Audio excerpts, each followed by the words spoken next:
चरणों में नमोस्तु।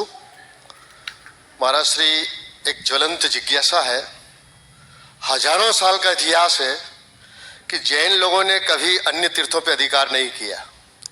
जैन लोगों ने कभी अन्य तीर्थों पे अधिकार नहीं किया और कुछ दशकों से ये बात देखने में आती है, कुछ असामाजिक तत्व जैन तीर्थों पर अधिकार जमाने की चेष्टा करते हैं। और उसमें ज्वलंत समस्या ये है महाराज जी कि जैन समाज के बहुत सारे बुद्धिजीव प्रशासन में है, राजनीति में है और जिसकी आज सत्ता मानी जाती है, मैं नाम लेके कहना चाहता हूं, सद्भावना के साथ आरएसएस, उसमें जैन लोग बड़े बड़े पदों पर आसीन हैं। तो उसमें जो बुद्धिजीवी लोग हैं प्रशासन में, राजनीति में, त्यागीव्रती लोग और जो जैन विद्वान लोग हैं, उनकी क्या भूमिका हो सकती है, उसमें आप स्पष्ट निर्देश प्रदान करें। देखिए, ये बड़ा गंभीर और संवेदनशील मुद्दा है।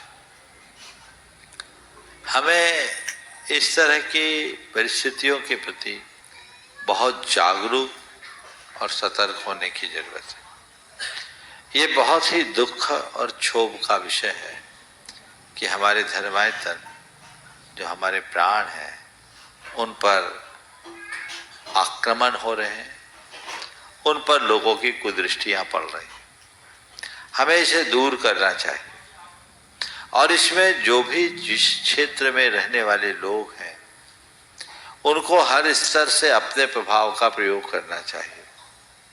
लेकिन इसके संदर्भ में मैं कहूँगा कि ये हमारे अधिकारी वर्ग के बस की ही बात, केवल अधिकारी वर्ग तक की बात नहीं है।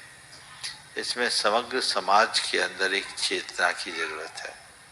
हम किसी व्यक्ति या किसी संस्था को इसका दोषी नहीं मानते, हम इसे अपने समाज की कमजोरी के रूप में देखते हैं। आज सबसे ज़्यादा आवश्यकता है समाज को एकजुट होने की, सामाजिक संगठन होने की। कई बार लोग बोलते हैं कि हम लोग जैनों की कोई बात रखना चाहते भी हैं तो लगता है जैनों की कोई एक आवाज़ ही नहीं है, किससे बात करें। आज 90 नेता और 9 चौधरी, जैनों की कहानी तो यही है ना। तो ऐसी स्थिति में क्या होगा? ये बड़ी सोचनीय बात है।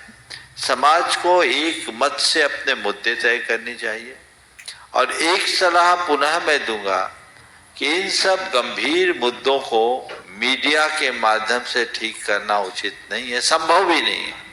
इससे जहर फैलता है। इनको हम मीडिया का मुद्दा बनाते हैं, बहस का विषय बनाते हैं और लोग अपनी अपनी भड़ास निकालते हैं। कई लोगों के अपने अपने पूर्वाग्रह होते हैं और सेंटिमेंट्स भी होते हैं। उसको उसकी जो प्रतिक्रियाएं होती हैं वो हमारे ऊपर बहुत बुरा प्रभाव छोड़ती है। इसलिए मैं पुनः कहूँगा, जिन बातों से उद्वेलित होकर ये सवाल रखा जा रहा है उसको गंभीरता से समझा जाए, तह में जाए और उसकी जड़ उखाड़े, युक्तिपूर्ण तरीके से काम करे। सोशल मीडिया में उसका सॉल्यूशन नहीं होगा। जहां सॉल्यूशन होगा, समाज के चिंतक लोग, वरिष्ठ जन उसका हल ढूंढे और ऐसा हल जो एक मत से पूरी समाज स्वीकार करे, तब रास्ता निकलेगा। समस्याएं बनी रहेगी यदि हम समाधान का रास्ता न खोजें। हमें मिल बैठ करके काम करना होगा और हमें ये भी देखना है कि हमारी स्थिति क्या है। इसलिए पहला प्रयास, हमारे सारे तीर्थ, हमारे सारे धर्मायतन संरक्षित हों, उनके दस्तावेज सुरक्षित हों। अभी तो कई तीर्थों और मंदिरों की ये कहानी कि उनके दस्तावेज भी नहीं। पुरखों के नाम पर जमीनें रहती थी, पुराने जमाने में सर्वराहकार होते थे, वो कागजात अपने घरों में रखते थे, चल बस अब कुछ नहीं बचा। अब दूसरों की कुदृष्टि पड़ेगी तो उन सब चीजों को लोग हड़प लेंगे और हड़पा भी जा रहा है। अब फिर हम लोग शोर मचाना शुरू करते हैं कि ऐसा हो गया, वैसा हो गया। दस्तावेज पक्के होने चाहिए और सामाजिक सौहार्द बनना चाहिए। समाज में एकता और एकजुटता होनी चाहिए। इस तरह के गंभीर मुद्दों पर पहले एक राय बननी चाहिए, तब हमें कोई बात प्रकट करनी चाहिए। अभी तो पता नहीं कितने लोग कितने तरह की बातें करते हैं और वह सब मीडिया में प्रचारित होता है, बस बातें प्रचारित होती है और कुछ नहीं होता। खामियाजा ये होता है कि उसका विपरीत रिएक्शन समाज को भोगना पड़ता है। तो ऐसे परिस्थितियों का सामना न करना पड़े, उसे ध्यान में रखते हुए गंभीरता पूर्वक विचार करो। और कहीं झुकने की बात नहीं है, लेकिन समझदारी से चलने की बात जरूर है।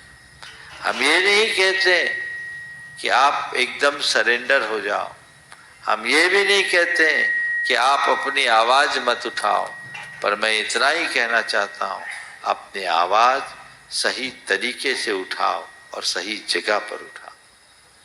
जहां जरूरत है वहां करो, तब उसका प्रभाव होगा।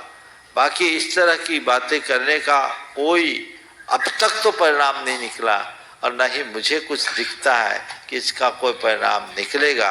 और आजकल तो कई लोग हैं जो अपने व्यूज बढ़ाने के चक्कर में भी बहुत सारी ऐसी खबरें प्रसारित कर देते हैं जो हमारे समाज के सेहत को प्रभावित करता है। तो इन सब बातों पर गंभीरता से विचार करके ही कुछ कार्य करना है। दोस्तों वाले देखिए